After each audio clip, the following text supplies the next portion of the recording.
ہے۔ رومیوں کے ہاں اس تہوار کی ابتدا قصے کہانیوں خرافات پر مشتمل ہے جسے عقل ہی تسلیم نہیں کرتی۔ اللہ اور اس کے رسول پر ایمان رکھنے والا مسلمان کیسے تسلیم کر سکتا؟ کیا عقل اس بات کو تسلیم کرے گی کہ روم شہر کا مؤسس، روم کو آباد کرنے والا، اس کو ایک مادے بھیڑیا نے دودھ پلایا؟ جو کچھ اس قصے میں ہے وہ مسلمان کی عقل سے ٹکرا رہی ہے، وہ مسلمان کے عقیدے کی مخالفت ہے، کیونکہ قوت اور عقل بردباری یہ تو اللہ عنایت کرتا ہے، کسی جانور کے دودھ پینے سے اس میں اضافہ اور کمی نہیں ہوتی، نہ کسی بھیڑیے کا دودھ۔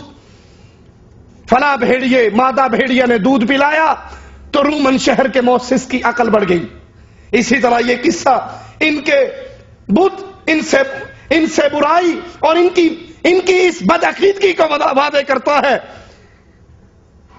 یہ اہل ایمان کا، اہل اسلام کا تہوار نہیں ہے، یہ اہل اسلام کی خوشی کا دن نہیں ہے۔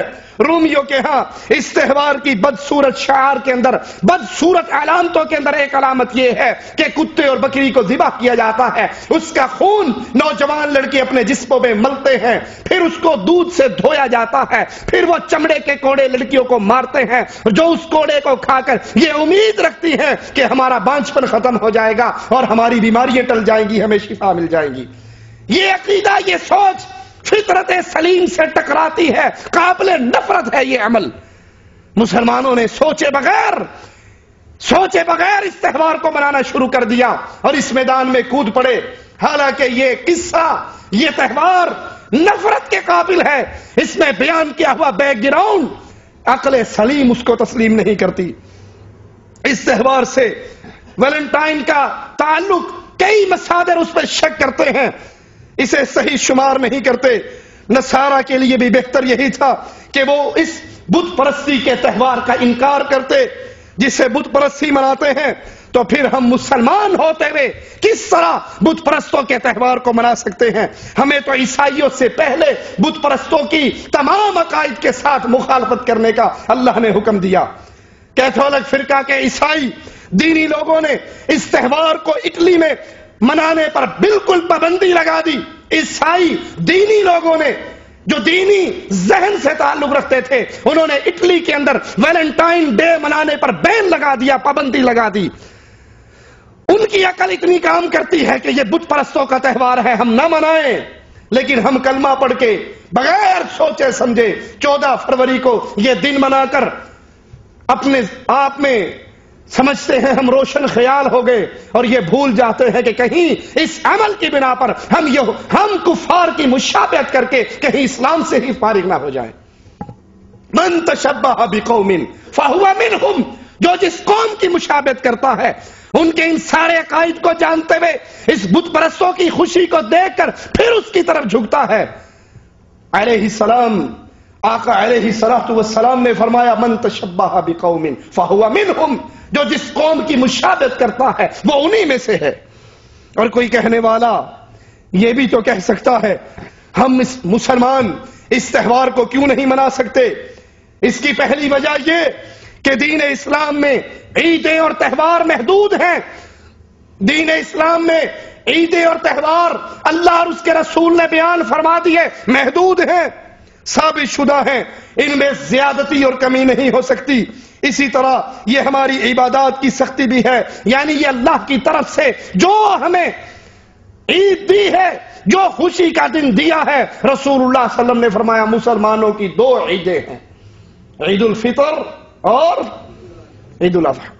یہ مسلمانوں کی 2 عیدیں ہیں جو اللہ نے اتاری ہے، جو اللہ کی شریعت میں ہے۔ ہم کسی دن کو اپنی طرف سے عید کا دن نہیں منا سکتے، نہ اس میں کمی کی جا سکتی ہے، نہ اس میں زیادتی کی جا سکتی ہے۔ اسی لیے ابن تیمیہ رحمۃ اللہ علیہ فرماتے ہیں عیدیں اور تہوار شرع اور مناہج اور مناسک میں سے ہیں جن کے بارے میں اللہ کا فیصلہ ہے، مالک کا فیصلہ ہے۔ ہم نے ہر ایک کے لیے طریقہ اور شریعت مقرر کر رکھا ہے۔ اس شریعت میں اللہ نے ہمیں 2 عیدیں منانے کا حکم دیا ہے۔ ویلنٹائن ڈے کو عید منانے والے، تہوار منانے والے، یوم محبت منانے والے، یوم عاشقی منانے والے اللہ کے دین کے اندر اضافہ کر رہے ہیں۔ ہر قوم کے لیے ہم نے ایک طریقہ مقرر کیا جس پر وہ چلنے والے ہیں. یہ طریقہ اللہ مقرر کرتا ہے. یہ عید، یہ خوشی، یہ باتیں اللہ کی شریعت کے فیصلے ہیں. اس میں انسان اپنی طرف سے کمی اور زیادتی کرنے کا حقدار نہیں ہے. مثلا قبلہ، نماز، روزہ، یہ اللہ عز و جل کی طرف سے فیصلے ہیں شریعت کے. نمازیں اتنی پڑھنی ہے، روزے فلاں مہینے میں ہے، قبلے کی طرف منہ کر کے نماز پڑھنی ہے. لہذا ان کا عید اور باقی مناہج میں شریک ہونے میں کوئی فرق نہیں. جتنی اللہ کی شریعت کی پابندیاں مجھ تک اور آپ تک پہنچ گئی، ہمارا حق ہے، ہمارے پر واجب ہے، ہم پر لازم ہے، ہم اس کی اتباع کریں، اپنی طرف سے اس کے اندر زیادتی نہ کریں. لہذا ان تہواروں میں، ان خوشی کے دنوں میں جو کفار کی خوشی کے دن ہیں، ان میں موافقت کرنا کفر کے خاص طریقے اور کفر کی خاص علامتوں میں موافقت کرنا ہے. اور اس میں کوئی شک و شبہ نہیں، جس نے اس میں موافقت کرنے میں پوری شروط کے ساتھ کفر پر جا کر ختم ہو سکتا ہے. جو اس پورے تہوار کو اس کی شروط کے ساتھ مناتا ہے، اس سارے شرکیہ قصے کو سمجھتے ہوئے، جانتے ہوئے پھر بھی اس کی تعظیم کرتا ہے، وہ کفار کی عیدوں کی تعظیم کرتے ہوئے اس کفر کی وادی میں داخل ہو سکتا ہے. اور اس کی ابتدا میں کم از کم حالت یہ ہے کہ یہ معصیت و گناہ ہے.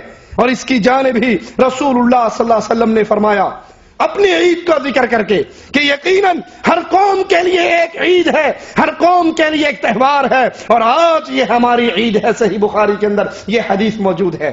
مسلمانوں کو جو عیدیں دی وہ اللہ اور اس کے رسول کی شریعت میں واضح اور دو ٹوک ہیں، وہ چھپی ہوئی نہیں. اس میں مسلمانوں کو اتھارٹی نہیں، جس دن کو چاہے عید کا دن مقرر کر لیں، کمی اور بیشی کر لیں، اضافے اور زیادتی کر لیں. اس لیے یوم محبت کا تعلق رومی دور سے تعلق رکھتا ہے، نہ کہ اسلامی دور سے اس کا تعلق ہے. اس کا معنی یہ ہوا یہ عیسائیوں کی خصوصیات میں سے ہے، مسلمانوں کی خصوصیات میں سے نہیں، بلکہ اسلام اور مسلمانوں کا اس سے کوئی حصہ نہیں، کوئی تعلق نہیں. اس کا اسلام کی تاریخ سے تعلق نہیں، مسلمانوں کی تاریخ سے تعلق نہیں. اسلام اور شریعت اس سے بری ہے، یہ اسلام اور شریعت سے بری ہے، بلکہ یہ عیسائیوں کے تہوار ہیں، یہ رومیوں کے تہوار ہیں. ہماری عید کے بارے میں تو اللہ کے نبی نے فرما دیا ہر قوم کے لیے یقیناً ایک عید کا دن ہے، اور یہ آج ہماری عید کا دن ہے. ہم نے خوشی اسی دن منانی ہے جس دن کو اللہ کے نبی صلی اللہ علیہ وسلم نے عید کا دن قرار دیا ہے. یوم محبت کا تہوار منانے میں بت پرست رومیوں اور پھر اہل کتاب کے ساتھ مشابہت ہے، کیونکہ انہوں نے اس میں رومیوں کی تقلید کی، عیسائیوں نے رومیوں کی تقلید کی، اور مسلمان رومی اور عیسائی دونوں کی تقلید کرتا ہے. اس دن کو خوشی اور محبت کا دن منا کے، اس دن کو پھول بھیج کے، اس دن کو لڑکیاں اپنے ہاتھ میں سرخ ریبن باندھتی ہیں، سکولوں میں جاتے ہوئے سرخ پرس لٹکاتی ہیں، اس دن کی طرف اشارہ کرتے ہوئے عیسائیوں نے بت پرست رومیوں کی تقلید کی، اور ہم کلمہ پڑھ کر جان بوجھ کر ساری سمجھ بوجھ ہوتے ہوئے عیسائی اور بت پرستوں کی تقلید کر رہے ہیں. اور ہمارا اسلام اس سے ہمیں منع کرتا ہے. یہ تو ان کا خاص تہوار ہے. عبادت کے معاملات کے اندر بھی اسلام عیسائیوں اور یہودیوں اور کفار کی مشابہت سے منع کرتا ہے. رسول اللہ صلی اللہ علیہ وسلم مدینے میں آئے، یہودیوں کو روزہ رکھے ہوئے دیکھا، پوچھا یہ آج روزہ کیسا ہے؟ کہا یہ ہم موسیٰ علیہ السلام کی نجات کی خوشی میں شکرانے پہ یہ روزہ رکھتے ہیں. آج فرعون ہلاک ہوا تھا، موسیٰ علیہ السلام آزاد، اس فرعون کے ظلم سے ان کو آزادی ملی تھی، فرعون ہلاک ہوا تھا. اللہ کے نبی نے فرمایا موسیٰ تو ہمارا بھائی ہے، ہم زیادہ حقدار ہیں کہ ہم یہ روزہ رکھیں، لیکن سنو اگر میں اگلے سال تک زندہ رہا تو میں 9 تاریخ کا بھی روزہ رکھوں گا. اصل روزہ تو 10 کا تھا، لیکن یہودیوں کی مخالفت کرتے ہوئے، کفار کی مخالفت کرتے ہوئے کہا میں ان کی مخالفت میں یہ 1 رکھتے ہیں میں 2 رکھوں گا. وہ اسلام، وہ شریعت، وہ دین جو عبادت کے اندر بھی، جو روزوں کے اندر بھی، جو اللہ کی عبادت کے اندر بھی کفار کی مخالفت سکھاتی ہے، اس شریعت اور دین کے اندر کافروں کے تہوار منانے کی اجازت کہاں سے ہو سکتی ہے؟ کفار چاہے بت پرست ہوں یا اہل کتاب ہوں، ان سے عمومی مشابہت اختیار کرنا حرام ہے. اسی لیے رسول اللہ صلی اللہ علیہ وسلم نے فرمایا مجوسیوں کی مخالفت کرو، وہ مونچھیں بڑی رکھتے ہیں، داڑھیوں کو شیو کرتے ہیں، تم داڑھیوں کو معاف کر دو، مونچھوں کو چھوٹا کر لو. مجوسیوں کی مخالفت کرو، کہیں یہودیوں کی مخالفت کا حکم، کہیں عیسائیوں کی